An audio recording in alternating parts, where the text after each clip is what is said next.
Hey everyone, we're going to talk in this video about mixing hypnosis with things you're already doing, other professions, because our students often ask us, can I mix hypnosis with other things? That could be, for example, yoga. Or teachers or massage therapists. Right, maybe an acupuncturist. Right, physical therapists, counselors, sports coaches. And even personal trainers in the fitness land. Yes, and the answer is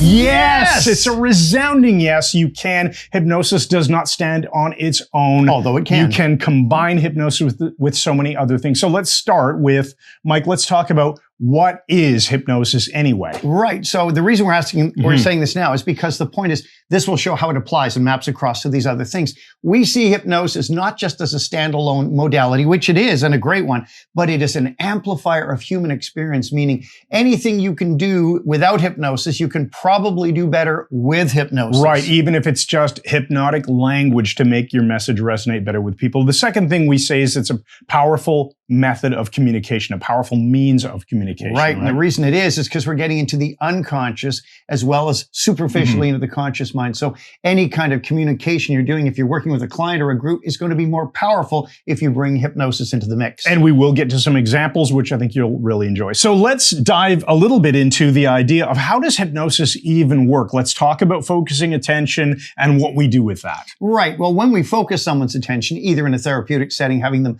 look at something, or focusing their attention through our language conversationally, we're often turning their attention inward. And this will help them remove blockages and apply and install necessary resources and so on. Okay, so how can we do that? Well, we can do this, and this is really easy to combine with what you're already doing professionally. Right. We can do this with things like metaphors, stories, questions, empowering questions to unlock people's imaginations. Embedded commands, where you're concealing hypnotic words and phrases within ostensibly normal speech. And depending on the level of rapport you have with somebody, you could use direct suggestions. Good old direct well. Suggestions. Since the 1800s, they still work. Okay, so let's go through a few examples of how this might work in various scenarios. Okay, let's start with the example of a professional speaker. Gee, I don't know if we have a professional speaker in the house here, do we?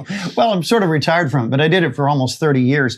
And as a professional speaker and a hypnotist, I constantly brought in hypnotic principles. Some of the language I would use would unlock the curiosity in the unconscious minds of the listeners. I'd use spatial anchoring, which can be very hypnotic, and command their attention through congruence. A lot of techniques that map across into standard hypnosis. Okay, so you're just using specific words that may be artfully vague in some ways too, so that it can draw people's interest and curiosity and keep their gears spinning internally. Right, because I'm using nominalizations. Everyone listening today, we're all thinking of how we can improve our prestige in the workplace and do this, and they're going, because the words I'm using are nominalizations and it will resonate with anyone. Okay, let's talk about another example. What about a medical doctor? We've trained a lot of doctors. We have. How do they use hypnosis? And psychiatrists. Well, doctors are using hypnosis all the time anyway, whether or not they realize it, because prestige is a huge aspect of hypnosis that goes all the way back to about 1000 AD, where if someone is seen to have prestige, personal power, importance, they are far more able to use suggestion, positive and negative. And that's how placebo effects will work. Drugs have placebo effects, not just placebos having placebo effects. And a medical doctor, because of his or her prestige, can easily say something like, and you'll be feeling so much better in just a couple of days now, and smiling warmly. And the person goes, oh, he's right, darn him. And the person is feeling better from the direct suggestion given with prestige. That makes a lot of sense, because a lot of times doctors who aren't aware of this might say, oh, that's such and such a condition. You'll just have to learn to live with that forever. What a terrible thing. It's not very empowering. So doctors absolutely learn hypnotic language. What about a teacher? In fact, I know you were inspired by one of your grade school teachers, I was. weren't you? Grade 6, Donald Thane. He's since passed away, the best teacher I've ever had in my life, and he was brilliant. He had a way of working hypnotically without even realizing. The whole class, we loved going to school. It was the only grade I loved going to school. He'd do things like, he'd have a paper bag with something in it, nailed to the top of the blackboard, and wouldn't talk about it all day. Open loop. Just open loop, curiosity. What the heck is that? And at the end of the day, it would be some prize for somebody. They'd win in the class. He had a tremendous way of getting our attention through curiosity and controlling our states. And he described, or in your case, you described this, bag at the blackboard, but you could just as well start a story and say, I'll finish that story at the end of class. Yes. Right. So these are ways of getting curiosity. And when you're working with kids, and if you're a parent as well, same thing applies.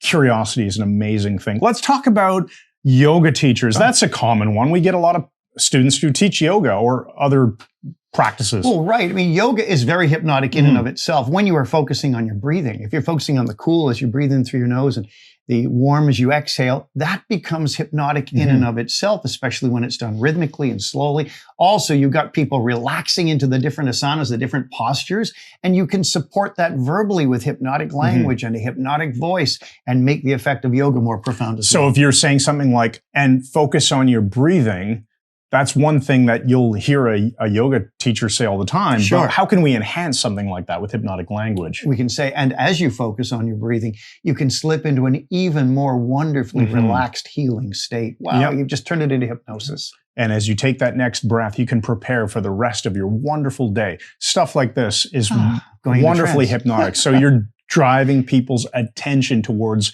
opportunities, things like that. What about an author or a writer of some kind? An author, a writer, an artist, a musician, getting in the zone. They can do this through self-hypnosis. You can create empowering states so that you're playing guitar or whatever it is in your best possible state. We all know what it's like when we're in a bad state. Things are very, very difficult. We see that with sports all the time, but a creative person can actually get into a creative state using self-hypnosis. Self-hypnosis. In fact, I want to tell you that actually we're getting to the end of the video here. So I'll just tell you now, we've got a free audio for you. It's called Journey to the Castle. It's an amazing audio. Actually, after about, 25 years or so of hiatus from doing recordings, everyone wanted to go to the castle. So we created this track called Journey to the Castle. It's amazing. It's free. You'll find it in the description below this video. You can sign up for it, download it, put it on your phone or whatever you happen to want to listen to and get an amazing self-hypnosis guided experience with this guy right here, Journey to the Castle. And if you're looking to learn hypnosis formally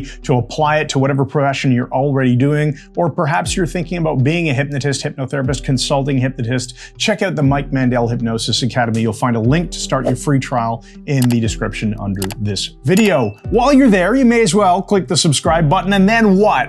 Ring that bell on YouTube. That way you'll be notified when we publish new videos. And with that said, we'll see you in the next video. Thanks again and good night.